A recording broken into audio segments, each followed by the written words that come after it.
In a series of videos, we're exploring microservices as a path to living software. Just to recap what happened in part one, we explored the challenges of monolithic application architectures, and we really did kind of diss on the monolithic style there. So in this part, we're looking to see if microservices can help address those challenges. We're going to explore where microservices are used in the wild, and we're going to take a stab at defining exactly what a microservice is and what it is not. And then finally, we're going to be exploring the trade-offs, because we all know as engineers, there's no such thing as a free lunch.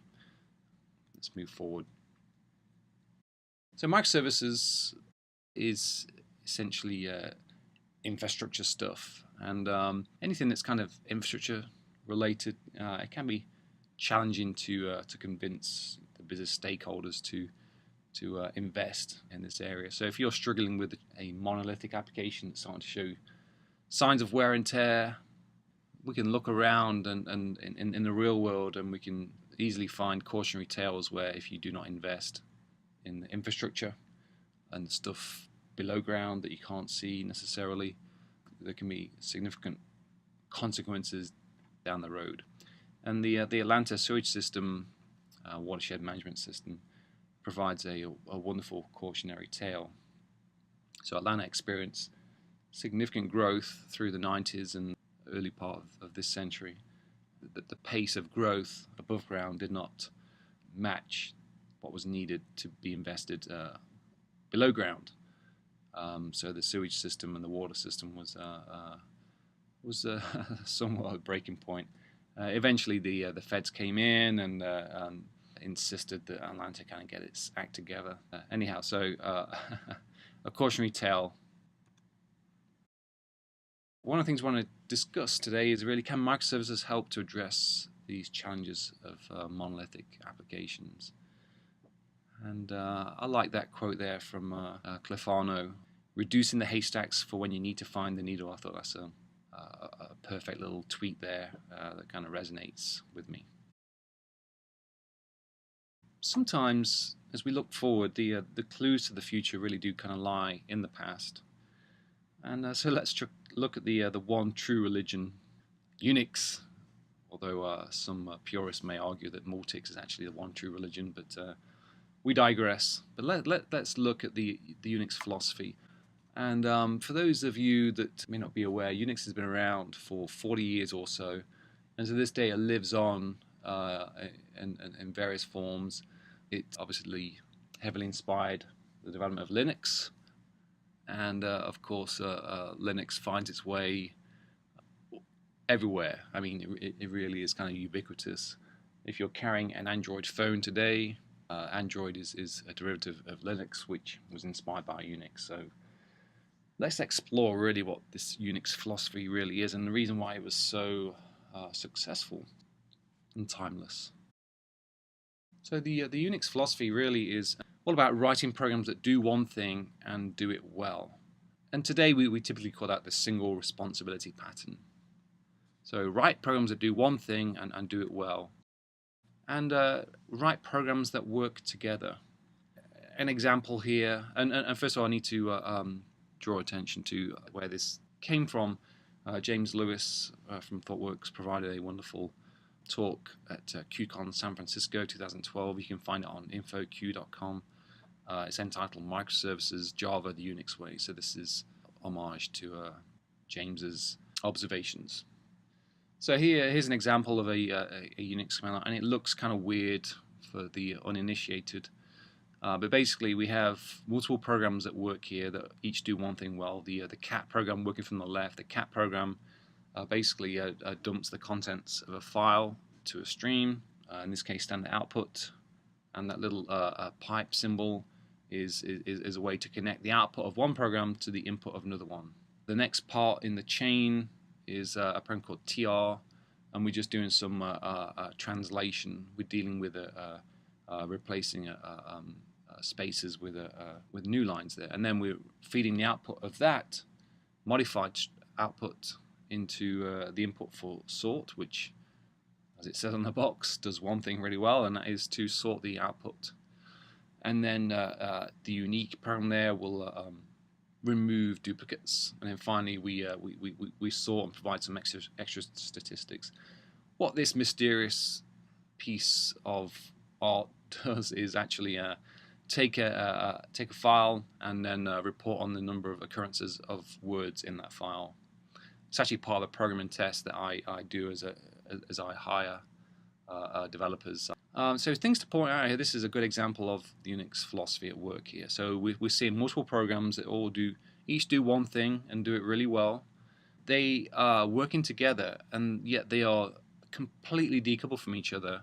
For example, sort has no idea or knowledge or interest even in what the cat program does or what the unique program does. It just does its thing and then steps aside. So they're all decoupled, but we can chain together and produce something that's really quite powerful, and the sum being greater than all the individual parts.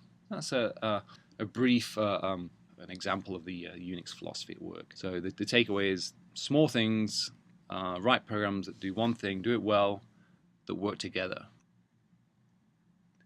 Okay, so microservices is actually not that new. There are several places out there in the wild on the interwebs where you can see microservices at work. I want to ensure that the microservices architecture is an approach. It's not a choice of platform or programming language. They are just merely implementation details. It's just an approach. So here's a good example. So Twitter, of course, experienced significant growth in their original architecture, which was built on Ruby on Rails.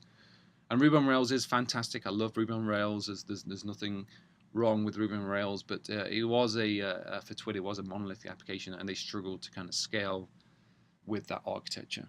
And now they divide it up into several hundred self-contained services that talk to each other. It happens to be running on top of the JVM, but that doesn't really matter. What's important is that these services are designed to communicate with each other, but they have some interesting characteristics. If one goes down, it doesn't take the others down with it. So recall back in part one, we talked about we referred to the Titanic. That if one thing goes down, the whole thing comes tumbling down in the event of, for example, out of memory exception. Microservices are, in Twitter's case, exhibit independent failure, which is exactly what you want. You don't want catastrophic cascading failure that brings the whole thing down. Failure is going to occur, but when it does occur, you want to keep it kind of isolated and contained to just a particular area or feature. Ooh, Netflix. Let's look at what Netflix has been up to. Again, Netflix was a large monolithic application. This time it was Java. So monoliths can take many forms using many languages and platforms. It doesn't really matter. They re-architected their system again with chopped it up into hundreds of individual services. And this time they point out in this article that each service could be revved on its own deployment schedule. Again, this is really what we were alluding to in part one. We were talking about how monolithic applications can inhibit true continuous delivery. When you have isolated independent microservices, they can easily be deployed and versioned on their own deployment schedule. Here's another one. This is Guilt. So it seems like all the cool kids are with significant scale challenges are already there. This case with Guilt, they are using Scala. Like I say, it does not matter which language you use. It's not about language. It's not about platform. And I'd like to share with you my own experiences working for the aforementioned large airline, where I was intimately involved for several years on their e-commerce website. And when I arrived on the team, it was 90% Java at that point. There was still some legacy C and CGI, but the Java piece kind of looked like this. We had a J2EE container, as they were called back then, and this was predating actually J2E. There was no such thing as war files and deployment descriptors. It was just servlets. good old servlets, and we would build our artifacts into jars according to the layer. So we'd have a UI jar, a business layer jar, and a data layer jar. And this was in stark contrast to how the development team was actually organized. So we were organized according to a business feature function. So we had a team that was devoted to the loyalty program. We had a team that was devoted to booking and pricing and selling tickets. And we had a team that was devoted to what we call pre-flight, which is checking flight information, checking in, which was the big thing there, the online check-in. Our teams are organized kind of vertically, and yet we were building our artifacts kind of horizontally. So that was quite challenging. So it really kind of coupled our deployment schedules together, and we were kind of getting on each other's toes. And whenever there was a change, we'd end up having to kind of regression test the entire site. And back then, we didn't have too much in the way of automation. We did eventually kind of get there, but back then it was very costly. And the first step really was to align our artifacts into align the things we're building to the teams themselves. So I mentioned those 3 teams, and basically let's wrap up all the code that those teams are responsible for into their own kind of deployable units. And of course, out of that there was some common stuff that we formed a core, and of course, who doesn't have a core? So better alignment there, but we're still under the single container. So this helped somewhat. It was a good step in the right direction. It didn't solve all of those challenges, but it's starting to look better. Certainly better aligned with the needs of the business. And then eventually we need to go further. So even within the booking application was fairly substantial, and we wanted to really kind of carve that up because parts of it were moving faster than others. So we kept on going, and essentially we had a unit per servlet. The servlet provided, and we had like 30 or so servlets, and the servlet provided a good way of kind of how to carve up the application. So, for example, there was a servlet for retrieving your loyalty card number, or if you'd lost your PIN, there was a servlet for that. There was a servlet for online check-in. There was a servlet for checking flight information, and those provided nice kind of decoupled, isolated functional areas. And that's pretty much as far as we got. We also needed to, we did actually deploy a secondary container. Of course, this was replicated over many machines for redundancy and capacity purposes. We did actually spin off the whole booking stuff into their own container that could be stopped and started independently. And that's as far as we got. So that takes up to 2005 or so. But there was significant value in what's demonstrated, significant value in kind of carving up something that's fairly large and unwieldy into smaller, more manageable chunks. And we were really at this point getting quite good with QA test automation, but also understanding the impact of change. So particularly in the case of the separate container there, when the booking app needed to change, or a piece in the booking app had to change, we could easily state forth that all that stuff in the left, the pre-flight and the loyalty applications, we do not need to retest those. It's not necessary. It's completely isolated, both physically and logically. We couldn't go further because back then there was no such thing as the lightweight container. J2E containers and Java E containers, as they're now called, back then were large, heavyweight pieces of software infrastructure. They tried to be everything, and of course, you would typically only need just a slither of what the app server provided. So there's no such thing as lightweight containers back then. If there were, I wasn't necessarily aware of them. But this website case study really does, like I say, just to wrap this discussion up, the act of carving big things into smaller things, more manageable, really did deliver significant value to the business. Let's take a stab defining what a microservice is, and this is my definition. You may not agree with all of it, or you may not agree with any of it, and that's fine. It's designed just to kind of start the discussion, start the debate. So what is a microservice? I think we can all agree that it needs to be small and manageable. What does that mean? Some may say that if it's greater than 100 lines of code, then it's too large. That's interesting, and it's certainly provocative, and it may be the case in your scenario, but I'm somewhat pragmatic in that it needs to be small enough in that it just has one job to do. So I'm looking for the application, the single responsibility principle. If it's doing multiple things and it's a jack of all trades, then it's a smell and it's probably too large. But if it's doing one thing, I don't really mind that it's 200, 300, 400 lines long. It doesn't really matter. It just needs to be, in my mind, small enough. Replaceable. I think this is really key. And as we talk about replaceability, I think this is really quite a fascinating facet of this approach. With a monolithic application, it really decay can set in over time, and it becomes unwieldy and immovable. And we saw that and we talked about that in part one. But when you break it up into smaller chunks, those chunks are arguably more easily replaceable. So the whole thing can keep it kind of fresh. And I have a simple dream that maybe that legacy software becomes a thing of the past.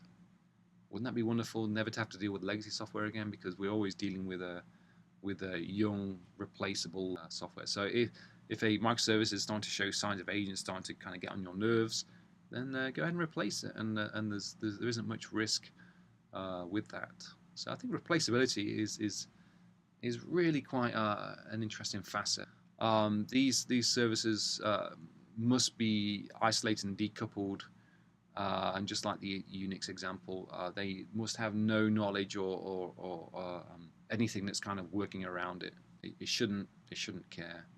Independence really is key. If we have dependence instead of independence, then it really affects what I just talked about, the replaceability. Independence is essential. This is one thing that you may or may not agree with. I would argue that a microservice really needs to run in its own OS process.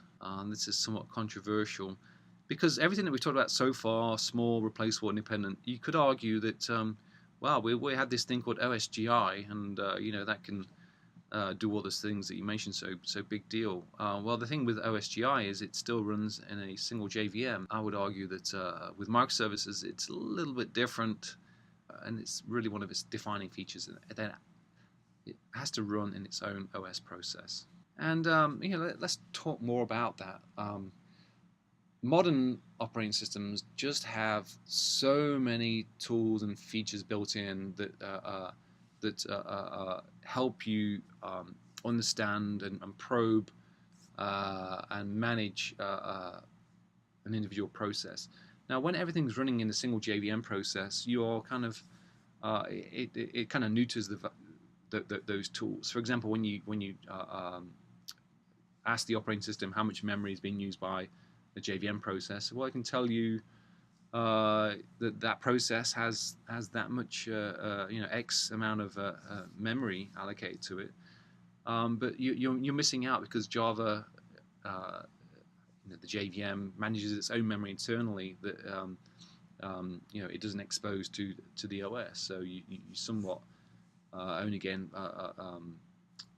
you're not getting the full picture there.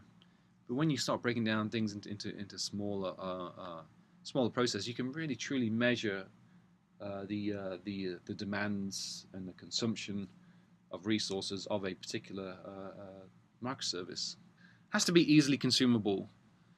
In today's day and age, HTTP is ubiquitous, and you can consume RESTful services from any language. It really is the how we do distributed systems today. So HTTP and JSON should be the default. That war has been won.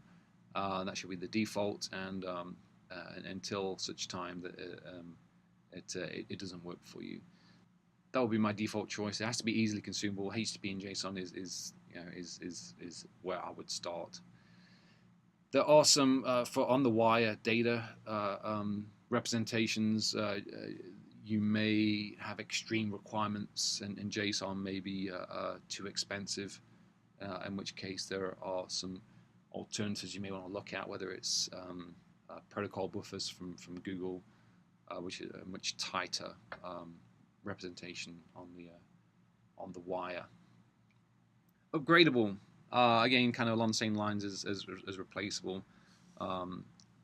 Referencing what Netflix articulated in their blog entry, how each service is independently revable, has its own kind of version life cycle.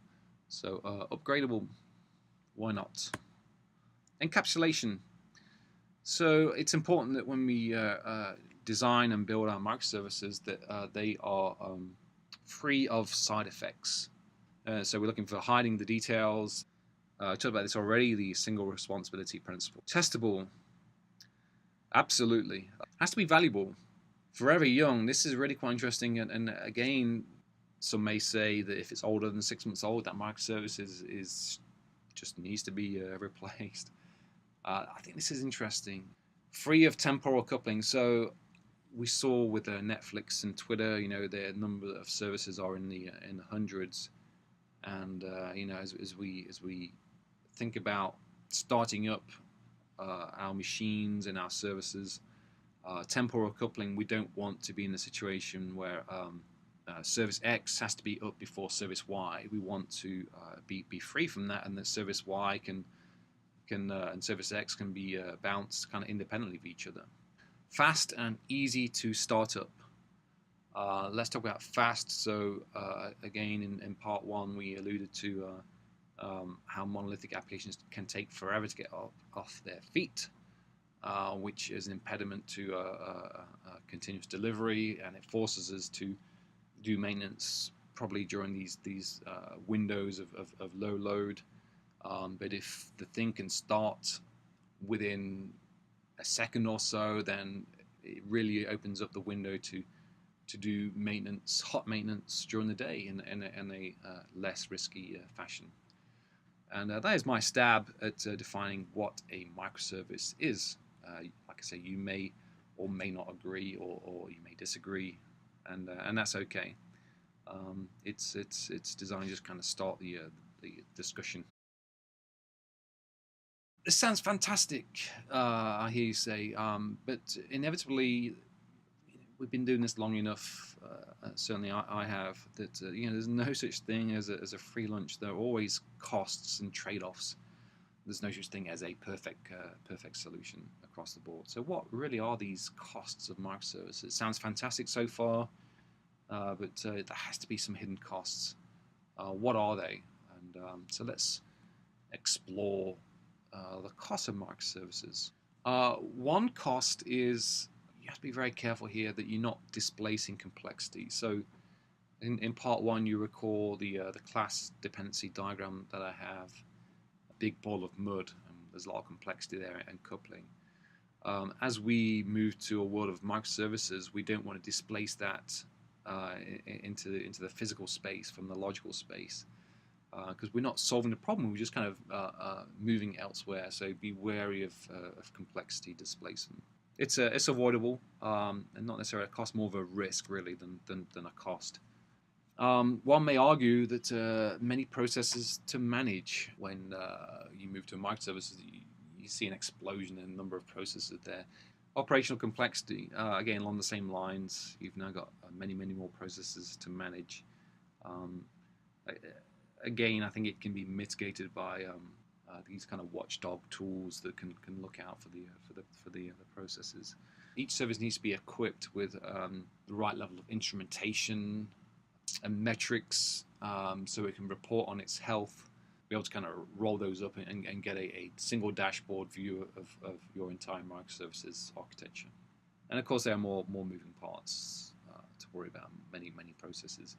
But this is, I think these are trade-offs for that are worth it for if you're challenging with the issues that you see with monolithic applications. There may be some other costs too. Latency. We will see in a future video with a microservices architecture that there may be some increased latency, and we'll explore that. Increase in overall memory consumption. Yes, this is quite possible, and we'll explore that coming up. So these are what I consider to be the costs and risks of microservices. There may be some others that I may have missed on, but I think these are the big ones, and just something to pay attention to. I think they can be mitigated. You just need careful thought and planning. And that concludes part 2 of this series. In part 3, we'll continue the discussion and explore some design considerations for microservices, which will be useful if you're considering embracing microservices in your roadmap. Thank you.